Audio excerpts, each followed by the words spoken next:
don't participate in this back and forth. You can't win that battle in front of the jury with that judge. You can't. The prosecutor in the Rittenhouse case, Prosecutor Binger, has appeared to attempt to do that. He's attempted to, at times, it seems, interrupt the judge or talk over the judge or argue with the judge. It's not going to work. It's not. And to the extent that there's a prosecutor who's sort of experiencing that, I hope that the prosecutors who are out there right now are watching that trial and are thinking, that could be me. That could be me. Because I have a suspicion that that would give them sort of a chill down their spine, a little bit of a fear, a little bit of a thought, a little bit of a fear that maybe this could happen to them. Because most of the time what's happening is the prosecutors are looking over across the way and they're seeing the judge dressing us down or interfering with the defense or disparaging the defense or saying, come on, hurry it up. You made your point, counsel. And they probably sit back sometimes rather smugly, not always, but rather smugly. And they put their hands in front of their mouth like this and maybe smirk or look over at the officer in charge of the case. Or they sit there and act like they're just being so patient. And I can't believe that this lawyer has upset this judge in this way. How could this be? Because the judge didn't do that to me. The prosecutors might be sitting there thinking, and commonly probably are thinking. As they sit down, Your Honor, no more questions on direct examination. And they watch us get up there, our lawyers get up there and start to argue and challenge the witness, and the judge tries to demean, and you're asking loaded questions, or that's hearsay, or the judge is raising his own objections, or is disparaging the lawyer during cross-examination, or telling the lawyer to speed it up or to slow it down. I have to imagine many prosecutors are thinking, well, that wouldn't happen to me. And they look at the jury, and the jury's looking at them thinking, we know that lawyer is obviously really screwing up because the judge is giving it to him. But if they watch what's happening in the Rittenhouse trial, it can happen to anyone in the courtroom. And while it doesn't happen to prosecutors very often, it can. And so if you're surprised that a judge is acting this way, you need to maybe pay a visit to some of the courtrooms in your locality, in your county, in your state. It is, in my opinion, completely appropriate for a judge to acknowledge that there are veterans and those who have served in the military who deserve our respect, and we should honor them. It is completely inappropriate, in my opinion, and one that I would be jumping up and down on and over and pounding the desk through with an objection and trying to get the judge's attention and to make clear that as a judge, if the judge were to have applauded or encouraged the jury to applaud a prosecution expert, every defense lawyer in that courtroom would be running to the Court of Appeals saying, Judge, you just encouraged the jury to favor or to you enhance the credibility of a prosecution witness. Judges aren't supposed to in any way communicate that they have a like or have feelings for or have positive feelings or even negative feelings towards a particular witness in a case. But as Judge Schroeder did in this case, as you know, on Veterans Day, he encouraged the jurors to actually clap for the one witness that was apparent who had identified himself as a veteran, who just so happened to be the defense witness. And at that point, that move, which defense witnesses are not typically the benefit of very often by judges, that move is one that is just like, if you're in the courtroom and you see that, you're like, wait, did that just happen? If you're the defense lawyers in the case and the judge does that, you're sitting there to each other going like, oh my God, did the judge actually just do that? Did he just actually like clap and compliment this witness? You really expect, that there's no way we would be snickering.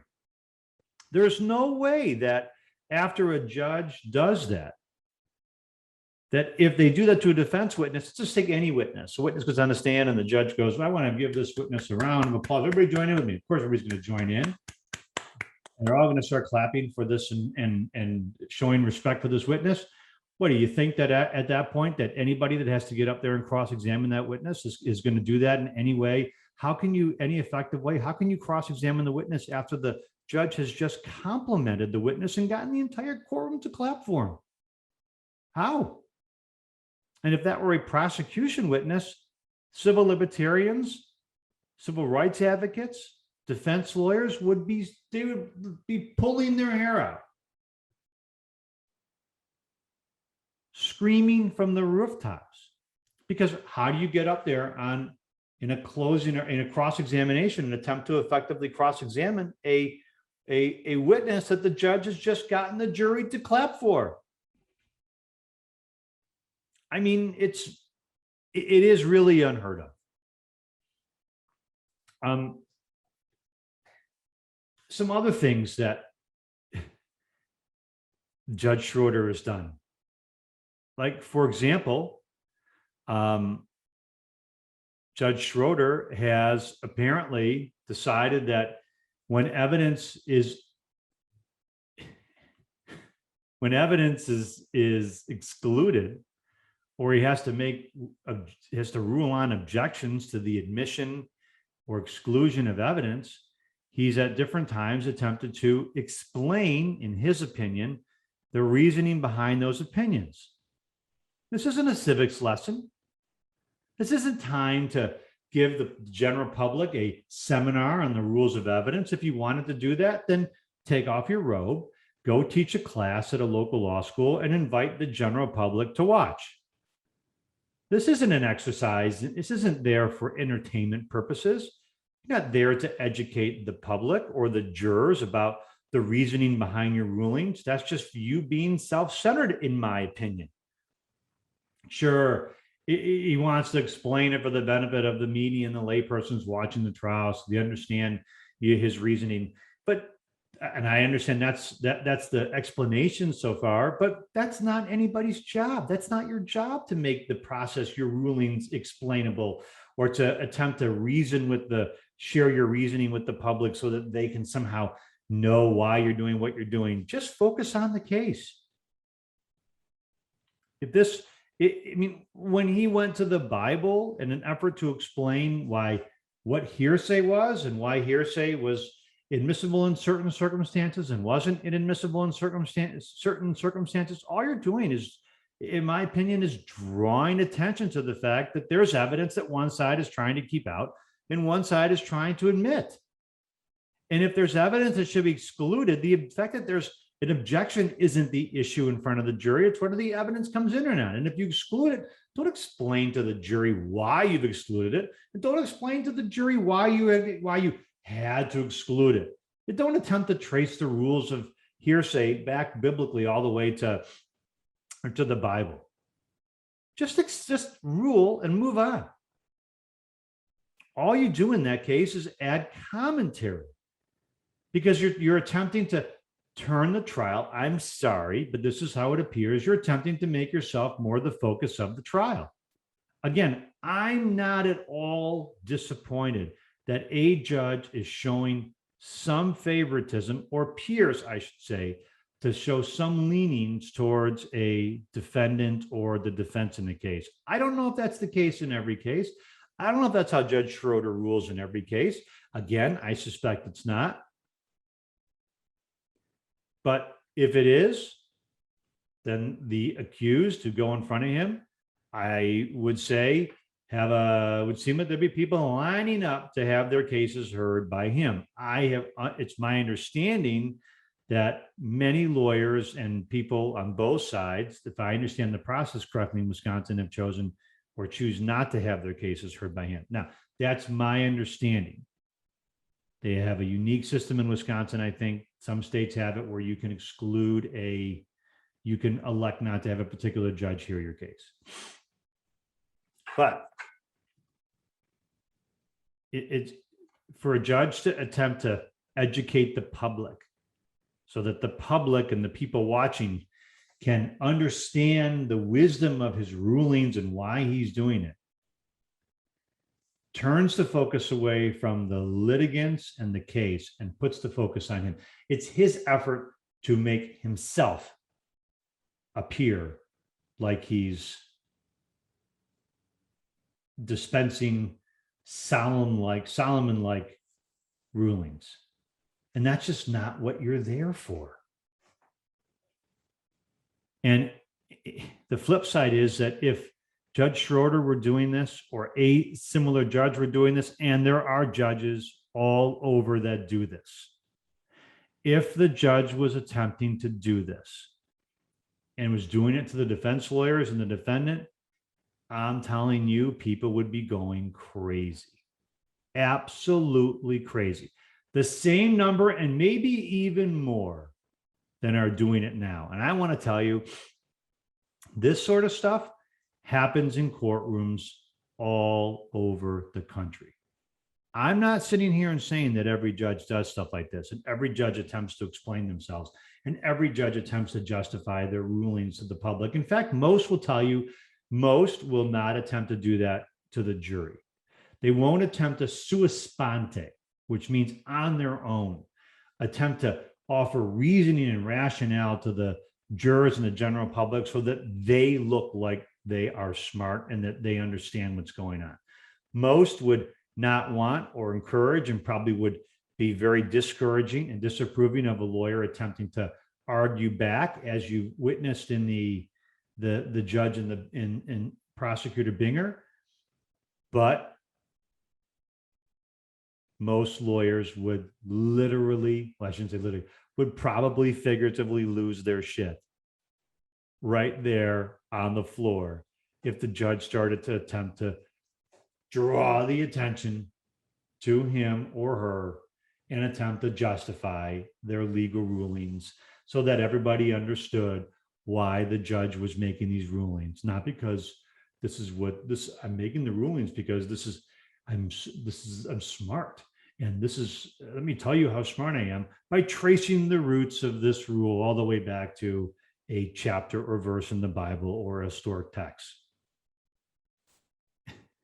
I mean, it's just like boggles the mind. And if it happened in a case of, and I was sitting there and I was the lawyer, I'd be like, what are you doing? And we'd ask for a sidebar. And if it were happening to the prosecutor, in other cases, to be honest with you, it hasn't happened to, they probably have just not used to a judge going off on them like that or explaining rulings like that.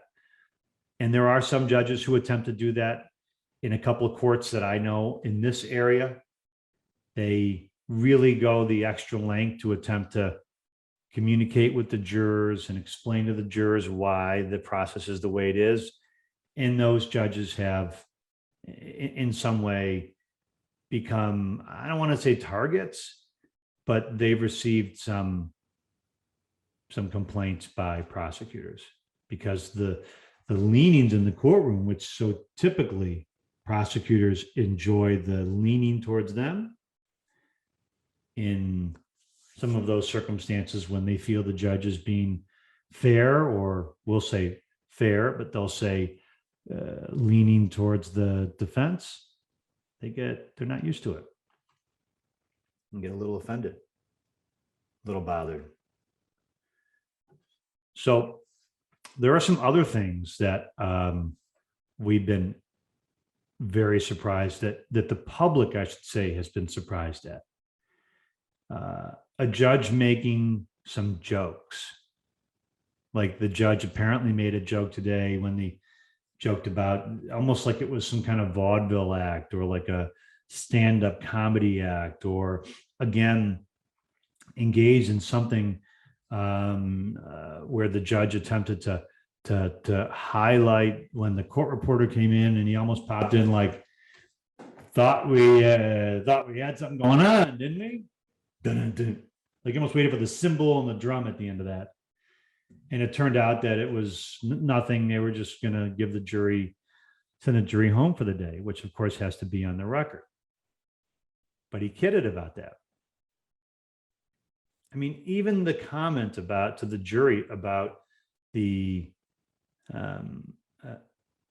Asian food, and he joked and made a comment, a completely inappropriate joke about Asian food and whether it was, well, I mean, he made some comment about that he hoped that it wasn't on, or he was concerned or hoped, or whatever phraseology he used to attempt to make a joke about it, that it hadn't been on one of the ships in I think he said Long Island or Long Beach or wherever he said, that was just sitting there waiting because they hadn't been able to unload. Maybe in part a joke on his part about the what he sees as some supply chain disruptions, and another maybe was just somehow the Asian food was at the root of that joke. Just inappropriate. I mean, like jaw-droppingly inappropriate. And to if you were to imagine this judge as a guy, I want you to sort of use the bar test, which is my friend Norm Pattis talked about. If you walked into a bar in a strange town and you were to sit down next to somebody, who would that person be that you could have a frank conversation with? That's someone that you want to be a juror in your case. And I'm telling you that if Judge Schroeder, if you sat down next to Judge Schroeder at a bar, I got a feeling that relatively soon after you were done sitting there and talking to him for a few minutes, you would turn to somebody, you'd pick up your phone and go like, hello? Yeah. Hey, I got to grab this.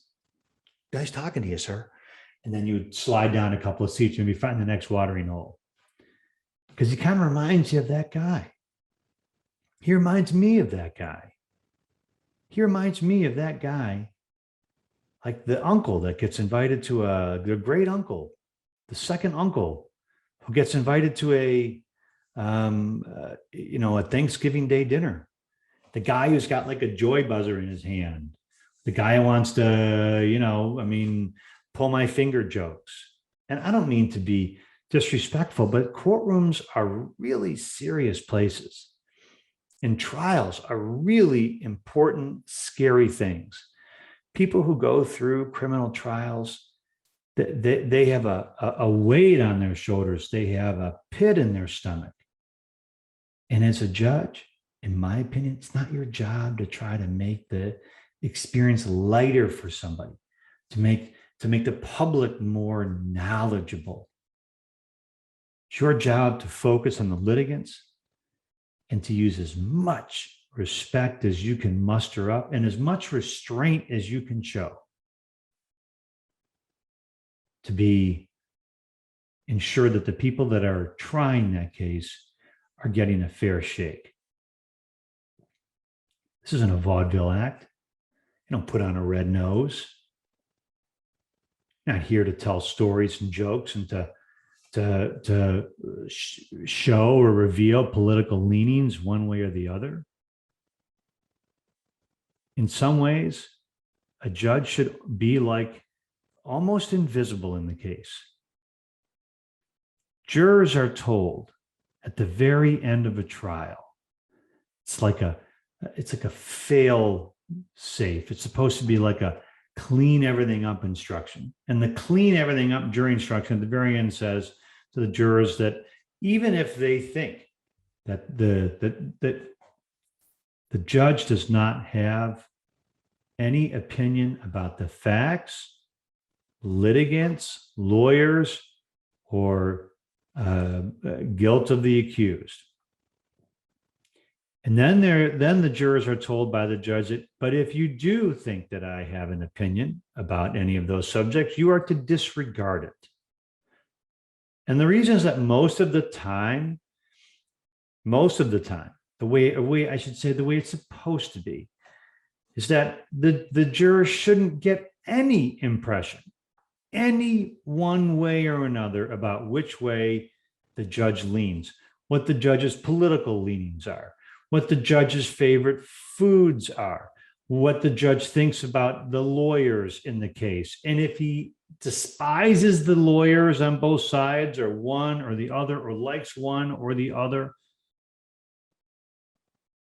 the true great judge is able to, when they're on the record in front of the jury, to again become more invisible, to become more unbiased, to show the world that even though he likes, to show the jury that even though he likes this one and dislikes the other,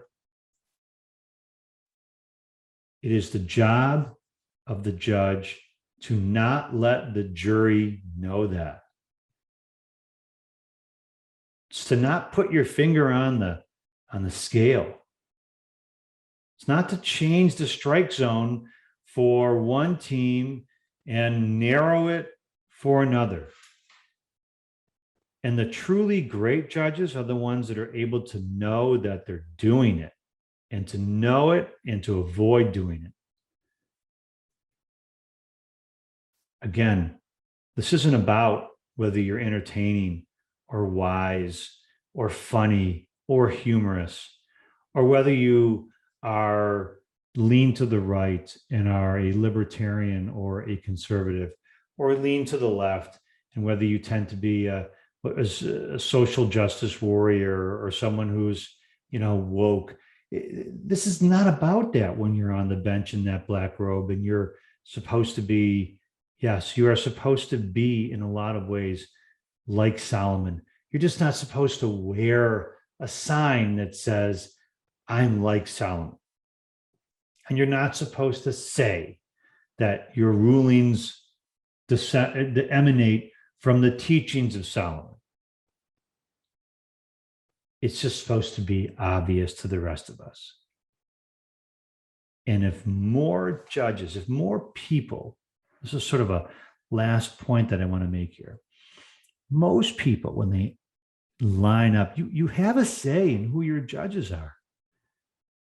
You have the ability to you have the ability to know whether you have a judge like a Judge Schroeder, because they're out there. There are judges that are out there. When I was a prosecutor years ago, there were judges, we'd get a judicial assignment, we'd be like, oh my God, who did I piss off in this office? I mean, there were days when people get assigned to a judge or a trial in front of a judge, and you were like, oh my God, this is going to be awful. And the same on the defense side. That's just not the way it should be. Shouldn't walk into a courtroom and think to ourselves, oh my God, who's my judge? Oh my God. Shouldn't come down to the personality of the judge or the political leanings of the judge. It's not about you. It's about the people whose lives are going to be impacted by the particular result in the case. And in my opinion, it's about just not a time to show us how funny you think you are, or to have your phone go off, or to talk about food, or to make jokes. You can be boring. Boring by a judge during a case is good. Means you're letting the lawyers do their thing. You're not trying to steal the center stage or steal the show. But the public has something to say about it, because in many places, judges are elected. In Michigan, judges are elected. Someone asked me, well, how long does a judge get to stay on the bench? Quite honestly, even though the system says that they have to run for re-election, the fact of the matter is, and I get this question asked all the time, how long does this judge or that judge have to serve or get to serve on the bench? The fact is that they're on the bench for, generally speaking, as long as they want. It's very difficult to run a campaign as an opponent of a sitting judge. Very difficult. But how many of you know whether there's a Judge Schroeder or someone like Judge Schroeder in your local court? How many of you have sort of heard the stories about a judge from your kids or your kids' friends or the parents of your kids' friends, and you just kind of chuckled and said, like, thought it was amusing or funny, or you didn't pay much attention to it because it wasn't you? Or maybe you thought the person was overreacting or being overly sensitive. How many of you walked into a voting booth and just happened to circle the name because you liked the name or you thought you knew it? Remember, like, I think I know, I remember Judge John Smith. I think I know Judge John Smith. I don't know if you guys remember this thing was Gentleman, starring Eddie Murphy, when he had the name, he sort of took on the name of the persona of the incumbent who won election, who was like the sitting congressman for years. I think it was whatever the guy's name was. He just said, "You go with the name you know." So people, because they thought they recognized the name, thought that it was the same person who had been in office before. And so they just voted for him. They went with who they knew, or at least who they thought they knew.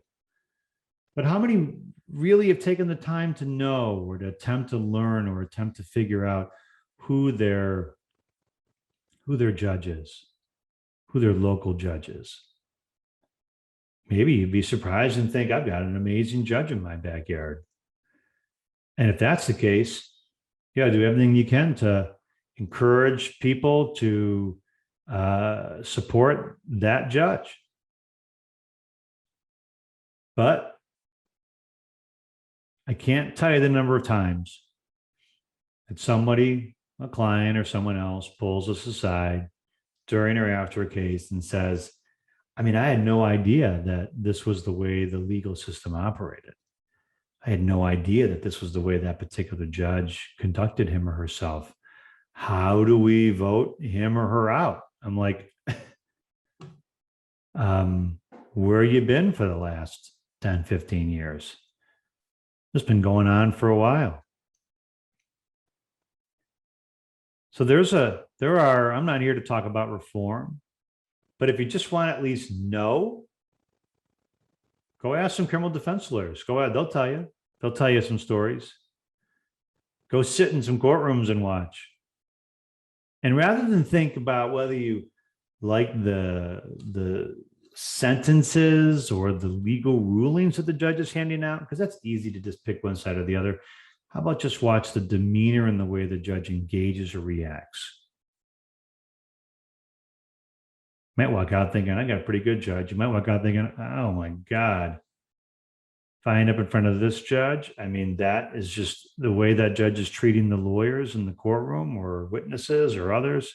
That's just not fair. And I think if more people actually know what goes on, that lawyers, the way that Judge Schroeder has appeared to act towards the prosecutor is just the way that many litigants, many lawyers are used to it. We've just seen it. It's not uncommon. It should be, but it's not.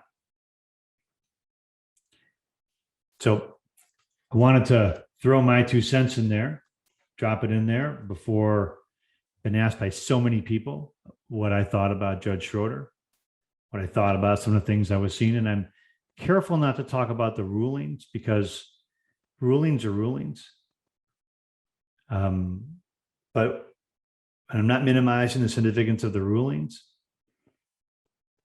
but the personality in some ways has a way of someone putting their finger on the scales of justice.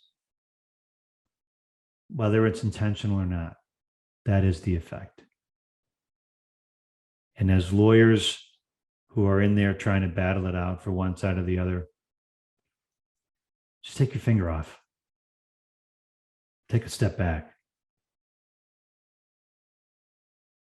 Tell the light, the grips to put the light somewhere else, not on you. It's not showtime. It's be respectful time. This is Neil Rockhind. Again, my nickname is the Rockweiler for my unique courtroom style. And this has been a special episode of me talking about Judge Schroeder and how judges who act like him can really impact the legal system. This is the Killer Cross-Examination Podcast.